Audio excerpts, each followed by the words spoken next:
यार मैं एनटीआर आप लोग का अपने यूट्यूब चैनल एनटीआर मैथ्स पे स्वागत करता हूं। कैसे हैं सभी लोग? बढ़िया होंगे। अभी हम लोग पढ़ रहे हैं समाकलन यानी कि इंटीग्रल पढ़ रहे हैं और इस वीडियो में हम लोग बात करेंगे क्वेश्चन नंबर 6 के आगे का। इसके पिछले वीडियो हमने कर लिया था 1 से क्वेश्चन नंबर 5 तक कंप्लीट कर लिया था 7.1 एक्सरसाइज एनसीईआरटी बुक से।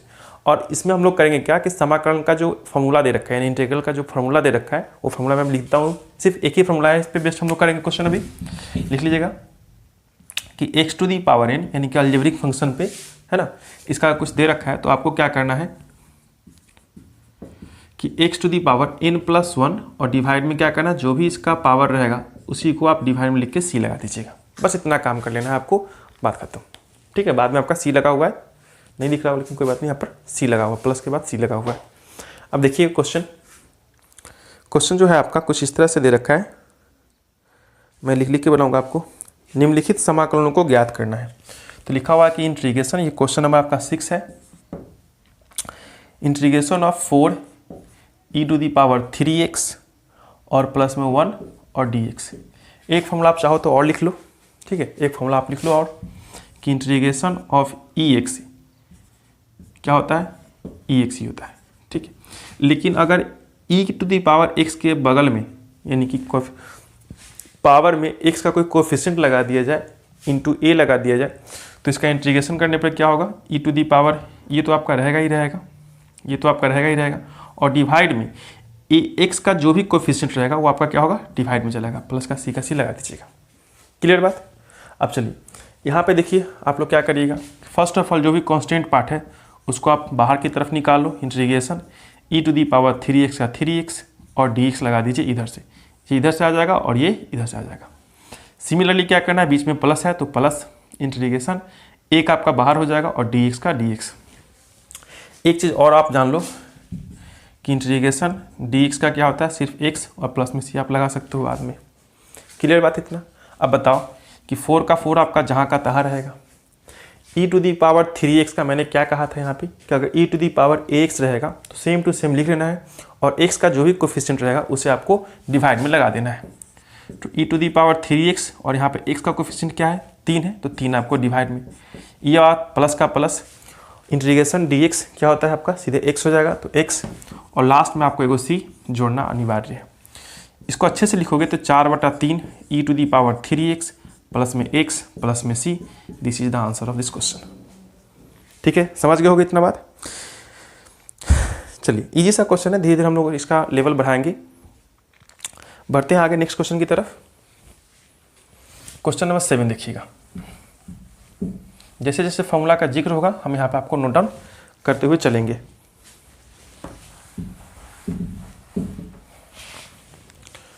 चलिए क्वेश्चन नंबर 7 की बात करें। देखिए क्वेश्चन नंबर 7 में क्या दे रखा है आपका कि x² ब्रैकेट 1 प्लस 1 में x² और ये आपका dx। ठीक है, अब क्या करना है, अलजेब्रिक फंक्शन है, आपको क्या करना है, सिंपली ब्रैकेट को तोड़ के सिंप्लीफाई कर लीजिए। तो x² का गुना इसके साथ कीजिएगा तो क्या होगा, x² प्लस का प्लस, x² को फिर से इसके साथ गुना कीजिएगा तो क्या होगा, x² और डिवाइड में आपका पहले से x² है, पूरा का ब्रैकेट और यहाँ पे dx, ये दोनों आपस में ख़त्म, तो इंटीग्रेशन ऑफ x² प्लस 1 और ये आपका dx, integration of x² dx, ये पार्ट इंटीग्रेशन इसके पास जाएगा, dx इधर जाएगा, फिर से इंटीग्रेशन ऑफ 1 और आपका dx, 1 को हम लोग लिखते नहीं, छोड़ देते हैं। अब देखो x टू दी पावर क्या आ गया 2, हमने क्या लगाया था रूल कि अगर x के पावर अगर n होगा तो n पे क्या करना है, 1 को जोड़ देना और डिवाइड में वही n प्लस 1 कर देना है। तो यहाँ पे देखिएगा कि 2 है तो 2 पे क्या करेंगे, 1 को हम लोग जोड़ लेंगे, 3 हो जाएगा, और यही चीज़ को आपको क्या करना है, डिवाइड लगा देना है। ठीक है, क्लियर? और प्लस में इंटीग्रेशन ऑफ dx क्या होता है, सिंपली x, तो यहाँ पे x कर लीजिएगा आप।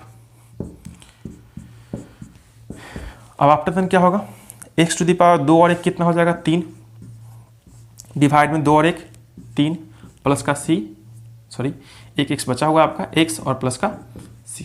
क्लियर बात? इतना हो गया आपका आंसर, है ना इजी? अब तो समझ में आने लगा होगा आप लोगों को।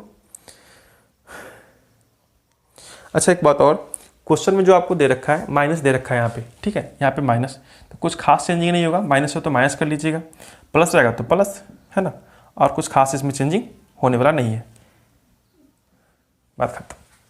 इतना सा चेंजिंग करना था, कोई बात नहीं, माइनस है तो माइनस लेके चलिए, प्लस है तो प्लस लेके चलिएगा, टेंशन की बात थोड़े नहीं कुछ हो। चलिए नेक्स्ट क्वेश्चन देखिएगा, 8 नंबर।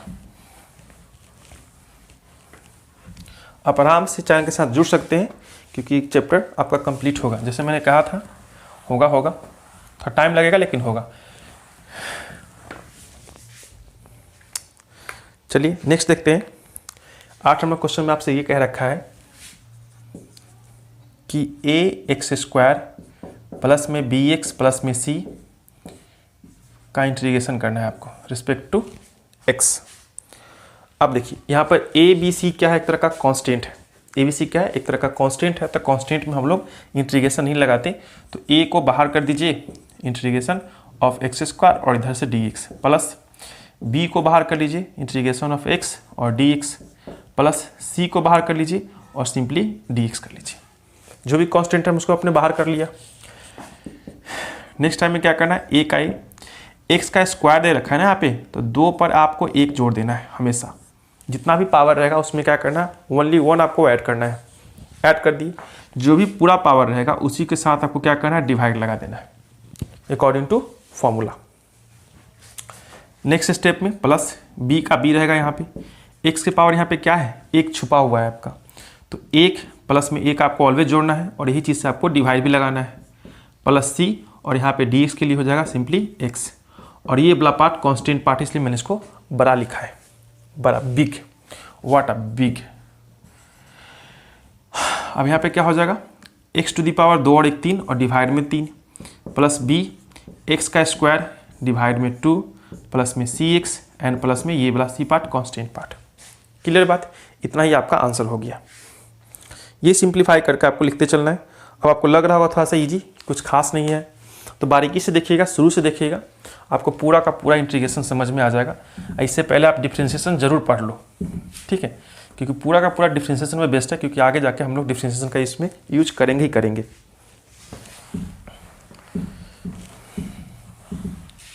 चलिए नेक्स्ट क्वेश्चन पढ़िएगा। नेक्स्ट क्वेश्चन में क्या रखा है आपको, क्या क्वेश्चन नंबर हो गया आपका 9 नंबर। क्वेश्चन नंबर 9 कि 2x² प्लस में ex का इंटीग्रेशन करना है रिस्पेक्ट टू dx, ठीक है, इतना दे रखा है। अब 2 आपका यहाँ पे कांस्टेंट पार्ट है, 2 को आपको क्या करना है, बाहर निकाल लेना है, तो 2 बाहर, इंटीग्रेशन अंदर, x² और dx, यहाँ पे आपको e to the power x and dx, ठीक है, समझ गए इतना बात। अब देखो 2 का 2 बाहर ही रहेगा आपका ये पार्ट, x के पावर में 2 है तो 2 और 1 3 कर दीजिए, और नीचे भी 2 और 1 3 कर दीजिए, plus e to the power x का e to the power x ही रह जाएगा और प्लस का c का c।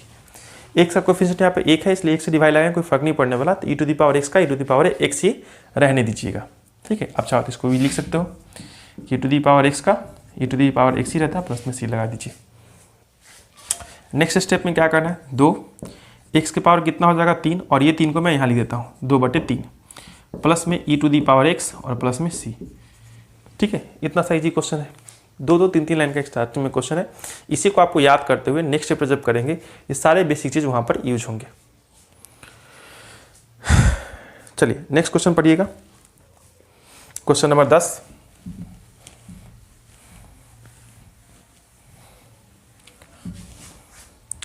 क्वेश्चन नंबर 10 देखते हैं। क्वेश्चन नंबर 10, क्वेश्चन नंबर 10 में बोला है कि इंटीग्रेशन करना है आपको √x माइनस का 1/√x का होल स्क्वायर, ठीक है, ये दे रखा है आपका क्वेश्चन।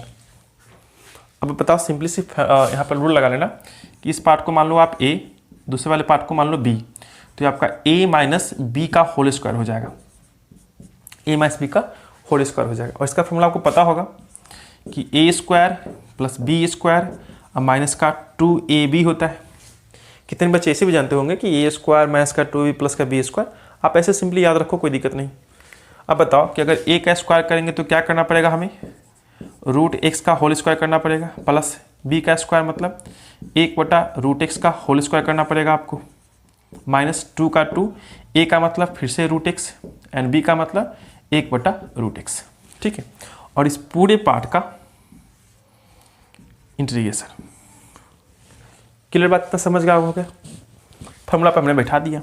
अब बताओ कि रूट एक्स का स्क्वायर करोगे क्या होगा, सिंपली एक्स होगा, इतना तो आपको पता होगा। एक्स प्लस 1/√x का स्क्वायर करोगे तो 1 का स्क्वायर 1 और रूट एक्स का कितना हो जाएगा स्क्वायर x, माइनस ये रूट एक्स से रूट एक्स खत्म, क्या बचेगा 2। अब बस आपको इसका इंटीग्रेशन कर लेना होगा। इतना समझ गए होगे। अब बारी बारी से करते हैं।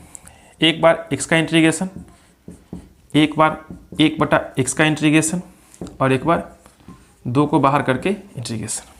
ठीक है, इतना बात।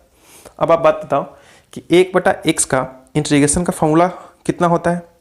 इसे भी हम लिखते हैं यहाँ पे कि 1/x का dx करोगे ये आपका log x प्लस सी कर दीजिएगा। 1/x का कितना होता है log x, अगर याद है तो अच्छी बात है। x का क्या हो जाएगा, इसके पावर में क्या छिपा हुआ 1, तो 1 जोड़ेंगे, 1 और 1 2, तो डायरेक्टली लिख दिए हम लोग यहाँ पे कि x स्क्वायर और डिवाइड में 2 है ना। यहाँ पर 1 में 1 जोड़ेंगे 2 आएगा, उसी चीज़ से डिवाइड लगाना है, x स्क्वायर बाई 2 हो जाएगा। इस वाले के लिए क्या होगा, प्लस में log x कर दीजिएगा।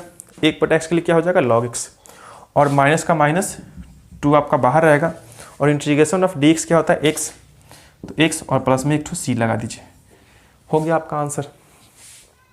ठीक है, आशा करता हूँ वीडियो पसंद आया होगा। अब आगे का जो क्वेश्चन है 11 नंबर से हम लोग नेक्स्ट वीडियो में देखेंगे। 5-5 6-6 क्वेश्चन करके हम लोग कंप्लीट कर लेंगे इस चैप्टर को। ठीक है, till then bye bye, tata see you. Video को पसंद आए तो जो करना कर लीजिए, बस सब्सक्राइब जरूर कीजिएगा।